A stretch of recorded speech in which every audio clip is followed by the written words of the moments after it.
तो मनक आपा करिए छे आपन पाप करिए। बोलो शंकर भगवान की जय हो। देवताओं और दानों का युद्ध, शंख चूड़ के साथ वीर बदर का संग्राम, पुण्य उसके साथ बदर काली का भयंकर युद्ध करना और आकाशवाणी सुनकर निवृत्त होना, शिव जी का शंख चूड़ के साथ युद्ध और आकाशवाणी सुनकर युद्ध से निवृत्त हो विष्णु को प्रेरित करना। विष्णु द्वारा शंख चूड़ के कवच और तुलसी के शील का एप्रण, फिर रुद्र के हाथों त्रिशूल द्वारा शंख चूड़ का वध और शंख की उत्पत्ति का कथन। जत्र वहां के लुगाई पतिव्रता ना रहे जत्र वो मरियो कोन घणा दिन थी बातिया अत्यारे आपण नल थणा खेरिया गत्री से नम की करे तो घणा साल थी मरियो बातिया हात्र और फान गोतनी पड़ गई वने खन गरे खना पड़ गया विष्णु जी ने वहां गरे जार वहां लुगाई को शील भंग कर जिज्ञो हमरे जो पतिव्रता नार जो का कोई जटा तक पतिव्रता जटा तक भंग नहीं ओ नंबर संत कुमार जी कहते हैं, मेर से जब इस दूत ने शंख चूड़ के पास जाकर विस्तार पूर्वक शिव का वचन कह सुनाया तथा तत्वत उनके यथार्थ निश्चय को भी प्रकट किया, तब उसे सुनकर प्रतापी दानव राज शंख चूड़ ने भी परम प्रसन्नता पूर्वक पहचान न सके इसे रूप धारण कर जानो युद्ध को ही अंगीकार किया। फिर तो वे तुरंत ही मंत्रियों सहित रथ पर जा बैठा और उनके उतनी सेना को शंकर के साथ युद्ध करने के लिए आदेश दे दिया। इधर अखिलेश्वर शिव जी ने ही तत्काल ही अपनी सेना को तथा देवताओं को आगे बढ़ने की आज्ञा दे दी और स्वयं भी लीलावश युद्ध के लिए सन्नद्ध हो गए। फिर तो शीघ्र ही युद्ध आरंभ हो गया। उस समय ये नाना प्रकार के रणवाए बाजे बजने लगे, वीरों के शब्द और कोलाहल चारों ओर गूंज उठे। मोने इस प्रकार देवताओं और दानों का परस्पर युद्ध होने लगा। उस समय वे दोनों सेनाएं द्रम पूर्वक जूझने लगी। स्वयं मेंदर वृक्ष वहां के साथ लड़ने लगे और विपरचित्ती के साथ सूर्य का युद्ध होने लगा। विष्णु दम के साथ भीषण संग्राम करने लगे। कालासुर से काल, गोकर्ण से अग्नि, काल केकी से कुबेर, यम से विश्वकर्मा, भयंकर मृत्यु सार से यम और काला अंबिका से वरुण, चंचल से वायु, गट पुरुष से बुध, रक्ताक्ष से शनेचर और रतन सार से जयंत और वर्णा गणों से वसु गण, दोनों दीप्यमान, दोनों अश्विनी कुमार, द्रुम से नल कुबेर और दुर्द्र से धर्म, गणाक्ष से मंगल, गोबा करण से वेश्या नर। गणा बातें आया भाई हमामा भीड़ रहा। उस महायुद्ध में नंदीश्वर आदि सभी शिव गण श्रेष्ठ दानों के साथ संग्राम करने लगे। विस्तार भय से उनका पूर्वक वर्णन नहीं किया गया। मोने उस समय सारी सेनाएं निरंतर युद्ध में व्यस्त थी और शंभु काल्य सुत के साथ वट वृक्ष के नीचे विराजमान थे। उधर शंख चूड़ भी रत्नाभरणों से विभूषित हो करोड़ों दानों के साथ रणभूमि में रतन सिंह नाद पर बैठा हुआ था। फिर देवताओं तथा असुरों में चिरकाल तक अत्यंत भयानक युद्ध होता रहा। चिरकाल कई काल तक वहां पर युद्ध तदंतर शंख चूड़ भी आकर उस भीषण संग्राम में जूझ गया। इसी बीच महाबली वीर बदर समर भूमि में बलशाली शंख चूड़ से जा भिड़ा। उस युद्ध में दानव राज जिन जिन शस्त्रों की वर्षा करता था उन्हीं उनको वीर बदल खेल ही खेल में अपने बाणों से काट डालते। व्यास जी इसी समय देवी भद्रकाली ने समर भूमि में जाकर बड़ा भयंकर सिए नाद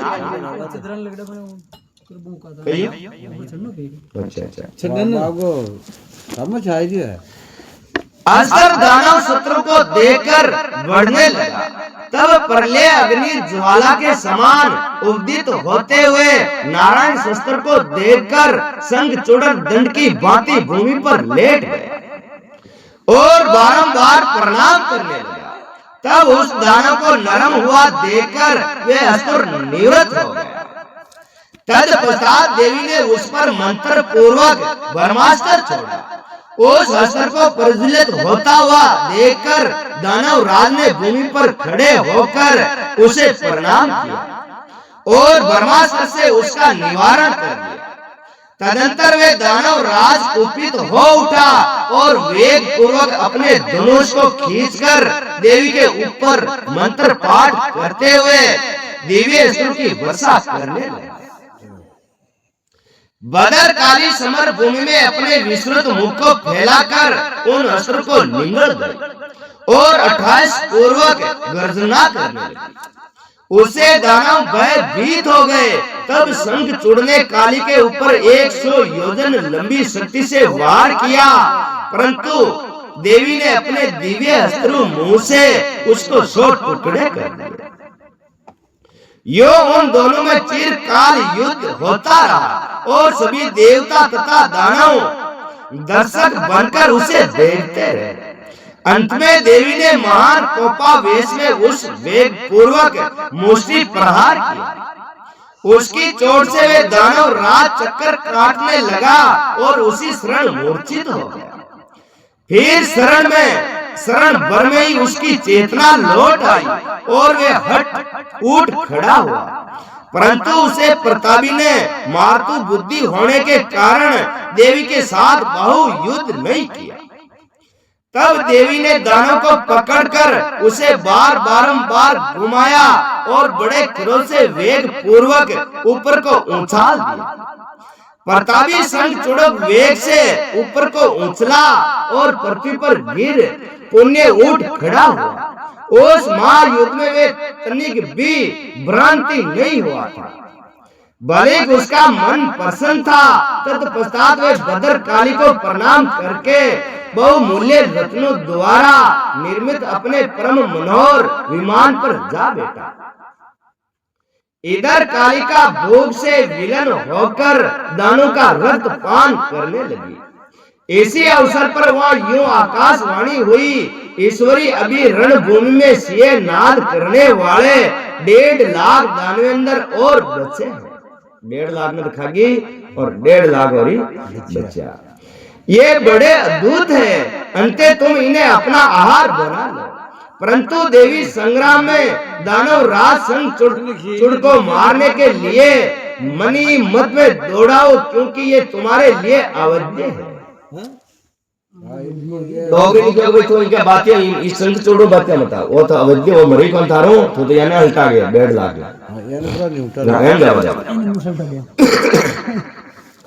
ऐसा निश्चय समझो। आकाशवाणी द्वारा कहे हुए वचन को सुनकर देवी भद्रकाली ने बहुत से दानों का मांस भक्षण करके उनका रक्त पान किया और फिर वे शिव जी के निकट चली गई। वहां उन्होंने पूर्वापर के क्रम से सारा युद्ध वृतांत कह सुनाया। व्यास जी ने पूछा, महाबुद्धिमान संत कुमार जी, कालिका वे कथन सुनकर मेश्वर ने उस समय क्या किया और कौन सा कार्य किया, उसे आप वर्णन करने की कृपा करें, क्योंकि मेरे मन में उसे सुनने की प्रबल उत्कंठा जाग उठी है। संत कुमार जी बोले, मोनी सम्मुतो जीवों के कल्याण करता मेश्वर और बड़े लीला विहारी है। वे काली द्वारा कहे हुए वचन को सुनकर उन्हें आश्वासन देते हुए हंसने लगे। तदंतर आकाशवाणी को सुनकर तत्व ज्ञान विशारद स्वयं शंकर अपने गणों के साथ समर भूमि की ओर चले।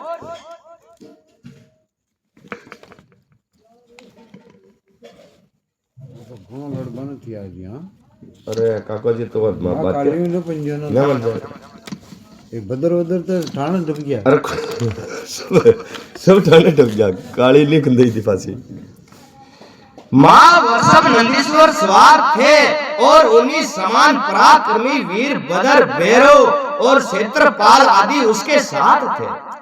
रणभूमि में पहुंचकर महेश्वर ने वीर बदर रूप धारण किया। उस समय उन रुद्र की बड़ी शोभा हो रही थी और वे मूर्तिमान काल से दिख रहे थे।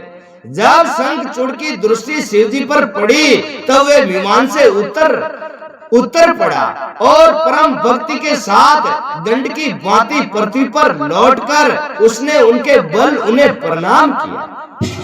इस प्रकार नमस्कार करके तत्पश्चात वे तुरंत ही अपने विमान पर जा बैठा और कवच धारण करके उसने धनुष बाण उठाया। फिर तो दोनों ओर से बाणों की झड़ी लग गई। यो व्रत ही बाण वर्षा करने वाले शिव और शंखचूड़ का उस उग्र युद्ध सैकड़ों वर्षों तक चलता। सैकड़ों वर्षों तक होगा युद्ध। तेना कह रहे सेना न चाहो सेना सारी हो करोड़ों सेना सही ने सैकड़ों वर्षों तक युद्ध चल रही है। तो सेना सारी कोई रोटी बनाओ कोई ठीक लगा सेना जो हाल चल रही हां के 1.5 लाख की नटी हां पर वो एकलो वो न पंजे ने वो एकलो न अंत में युद्ध स्थल में शंखचूड़ का वध करने के लिए महाबली महेश्वर ने सहसा अपना वे त्रिशूल उठाया जिसका निवारण करना बड़े बड़े तेजस्वियों के लिए भी अशक्य है। तब तत्काल ही उसका निषेध करने के लिए यूं आकाशवाणी हुई, शंकर मेरी प्रार्थना सुनिए और इस समय इस त्रिशूल को मत चलाइए। इस यद्यपि आप शरण मात्र में पूरे ब्रह्मांड का विनाश करने में सर्वथा समर्थ है, फिर इस अकेले दानव शंखचूड़ की तो बात ही क्या है। तथापि आप स्वामी के द्वारा देव मर्यादा का विनाश नहीं होना चाहिए। देव मर्यादा की वो विनाश नहीं होना चाहिए। कहा धर्म पत्नी है ना, अब वहां के भवन को धर्म भ्रष्ट करो। महादेव आप उस देव मर्यादा को सुनिए और उसे सत्य एवं सफल बनाइए। वे देव मर्यादा ये है कि जब तक इस शंखचूड़ के हाथ में श्री हरि का परम उग्र कवच वर्तमान रहेगा और इसकी पति वर्ता पत्नी तुलसी का सत्य तो अखंडित रहेगा, जब तक इस पर जरा और मृत्यु अपना प्रभाव नहीं डाल सकेगी। एक तो वो कवच और एक वो तुलसी को धर्म, ये दो ही ले आओ जी अंदाता हो मेरे भी तो कहा नताना ने वचन दोडार वापस है तो मारना की अत घेरे तना मार मानो समर्थ हो, लेकिन देवता की मर्यादा करेगा और वो बाढ़ न मत उल्लंघन हो जाए। पहले तो आप वो काम करो और फंसे ही नहीं, इन फंसे मेल दोगे ना खपा। तब सत्पुरुषों के आश्रय स्वरूप शिवजी ने उस आकाशवाणी को सुनकर तथास्तु कहकर उसे स्वीकार कर दिया और विष्णु को उस कार्य के लिए प्रेरित किया। फिर तो शिवजी की इच्छा से विष्णु वहां चल पड़े। वे तो मायावी में भी श्रेष्ठ मायावी ठहरे। कौन? विष्णु जी। अंत उन्होंने एक युद्ध वृद्ध ब्रह्मांड का वेश धारण किया और शंखचूड़ के निकट जाकर उसे यूं कहा, वृद्ध ब्रह्मांड बोले, दानवेंद्र इस समय में याचक होकर तुम्हारे पास आया हूं, तुम मुझे भिक्षा दो। दीन वत्सल अभी मैं अपने मनोरथ को प्रकट नहीं करूंगा। और क्यों मैंने पहले वचन दे दे फचे क्या मार की सारी। हां पहले वचन दे बच्चे क्या जब तुम देना स्वीकार कर लोगे तब पीछे मैं उसे बताऊंगा और तब तुम उसे पूर्ण करना। ब्रह्मांड की बात सुनकर राजेंद्र शंखचूड़ का मुख और नेत्र प्रशंसा से खिल उठे। तब उसने ओम कहकर उसे स्वीकार कर लिया। तब भगवान ने छल पूर्वक कहा,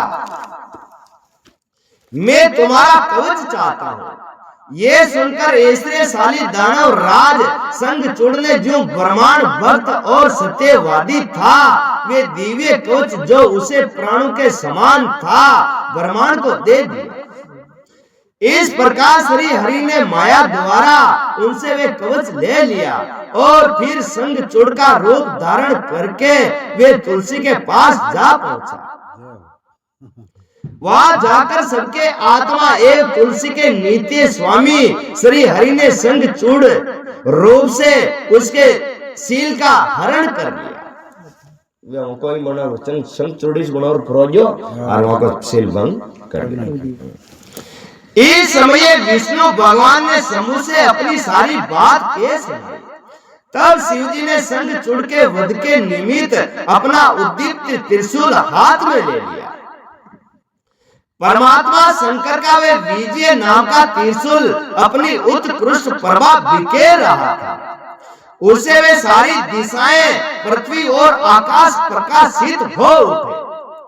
वे मध्यकालीन करोड़ों सूर्य तथा प्रलय अग्नि की दिखाई सिक्का के समान चमकीला था। उसका निवारण करना ये संभव था। वे दूर 10 कभी व्यर्थ न होने वाला और शत्रु का संहार करने वाला था। वे तजुका अत्यंत उग्र समूह संपूर्ण शस्त्रों द्वारा सहायक भयंकर और सारे देवताओं तथा असुरों के लिए दुर्शय था। वे एक ही स्थान पर ऐसा धमक रहा था मानो लीला का आश्रय लेकर संपूर्ण ब्रह्मांड का संहार करने के लिए उद्यत हो गए। उसकी लंबाई 1000 धनुष और चौड़ाई 100 हाथ थी।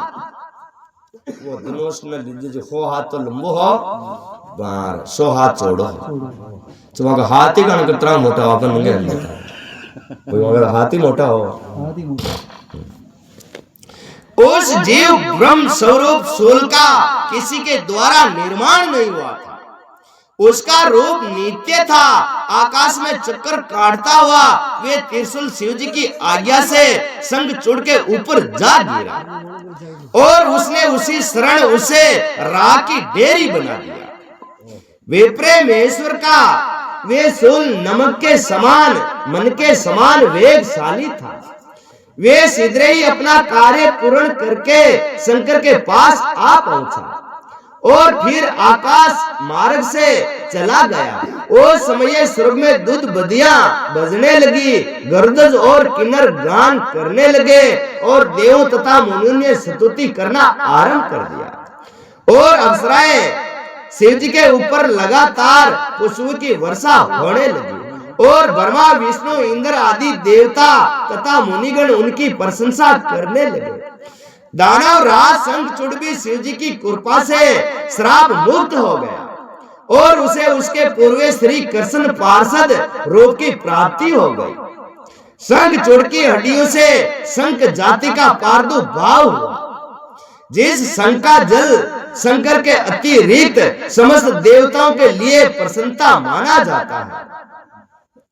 माँ मुनि श्री हरि और लक्ष्मी को तथा उसके संबंधी को भी शंख का जल विशेष रूप से अत्यंत प्रिय है, किंतु शिव जी के लिए नहीं।